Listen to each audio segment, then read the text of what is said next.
ಈ ಸ್ಟೆಪ್ ಮಾಡ್ತೀನಿ ಅಂತಂದ್ರೆ ಒಳ್ಳೆ ನೈ ಪಾಲಿಶ್ ನ ಹಾಕಿರ್ಬೇಕು, ಒಳ್ಳೆ ಒಂದು ರಿಂಗ್ಸ್ ನ ಹಾಕಿರ್ಬೇಕು, ಸರಿನಾ?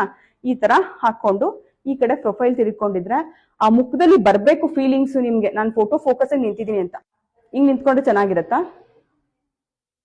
ಹಿಂಗ್ ನಿಂತ್ಕೊಂಡ್ರೆ ಚೆನ್ನಾಗಿರುತ್ತಾ? ಮುಖದ ಎಕ್ಸ್ಪ್ರೆಷನ್ ಬಹಳ ಇಂಪಾರ್ಟೆಂಟ್. ಕಾನ್ಫಿಡೆನ್ಸ್ ನಿಮ್ ಮನ್ಸಲ್ಲಿ ಬಂತು ಅಂದ್ರೆ ನೀವೆಲ್ಲೂ ಬಿಡಲ್ಲ. ಓಕೆ, ಇವಾಗ ಮಾಡ್ತೀರಾ ಇದನ್ನ, ಇದು ಪ್ರಾಕ್ಟೀಸ್ ಮಾಡ್ಲೇಬೇಕು. ಯಾಕೆ ಗೊತ್ತಾ? ನೀವು ಒಂದು ಮಾಡೆಲ್ ಶೂಟ್ ಮಾಡ್ತೀರಿ ಅಂತ ಅಂದಾಗ ಪ್ರತಿ ಒಂದನ್ನು ಮಾಡೆಲ್ ಮೇಲೆ ಬಿಡಕ್ ಆಗಲ್ಲ. ನಿಮ್ಗೆ ಯಾವ ತರ ಥೀಮ್ ಇರುತ್ತೆ, ನಿಮ್ಗೆ ಯಾವ ತರ ಕಾನ್ಸೆಪ್ಟ್ ಮೇಲೆ ನೀವು ವರ್ಕ್ ಮಾಡ್ತಾ ಇದ್ದೀರಾ, ಫೋಟೋ ಶೂಟ್ ಮಾಡ್ತಾ ಇದ್ದೀರಾ ಅನ್ನೋ ಐಡಿಯಾ ನಿಮ್ಗೆ ಇದ್ದಾಗ ಅದಕ್ಕೆ ಇದೇ ರೀತಿ ಫೋಟೋ ಫೋಸ್ ಬೇಕು ಅನ್ನೋದು ನಿಮ್ಗಿರುತ್ತೆ. ಮಾಡೆಲ್ಸ್ ಏನಪ್ಪ ಬರ್ತಾರೆ, ಪೇ ಮಾಡಿರ್ತಾರೆ, ನಿಮ್ದು ಎಷ್ಟು ಬೇಕು ಅಷ್ಟು ಮಾಡಿರ್ತಾರೆ. ಫೋಟೋಗ್ರಾಫರ್ದು ಏನು ಅವ್ರದ್ದು ಏನಿರುತ್ತೆ ಅದನ್ನ ಅವ್ರು ಪಾರ್ಟ್ ಆಫ್ ಮಾಡಿರ್ತಾರೆ.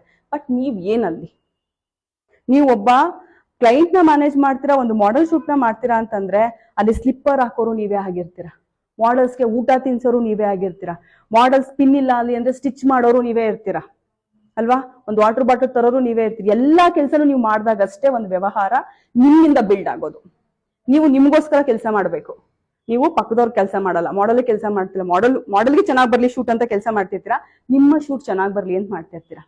ಕ್ಲೈಂಟ್ಗೆ ಫೋಟೋಸ್ ಚೆನ್ನಾಗಿ ತಗೊಳ್ಬೇಕು ಅನ್ನೋದು ಮೈಂಡ್ ಇದ್ರೂ ಕೂಡ ಆ ಫೋಟೋಸ್ನ ನೀವು ಎಲ್ಲಿ ಜನಕ್ಕೆ ಶೋ ಮಾಡ್ತಾ ಇದ್ದೀರಾ? ಒಂದು ಸೋಷಿಯಲ್ ಮೀಡಿಯಾದಲ್ಲಿ ಶೋ ಮಾಡ್ತಾ ಇದ್ದೀರಾ ಅಂದಾಗ ಚೆನ್ನಾಗಿರ್ಬೇಕಲ್ವಾ, ಚೆನ್ನಾಗಿ ಕಾಣಿಸ್ಬೇಕಲ್ವಾ? ಸೊ ಅದಕ್ಕೆ ನೀವು ಒತ್ತು ಕೊಟ್ಟು ಮಾಡ್ಲೇಬೇಕು. ಸರಿನಾ? ಮಾಡ್ತೀರಾ ಇವಾಗ? Okay, start.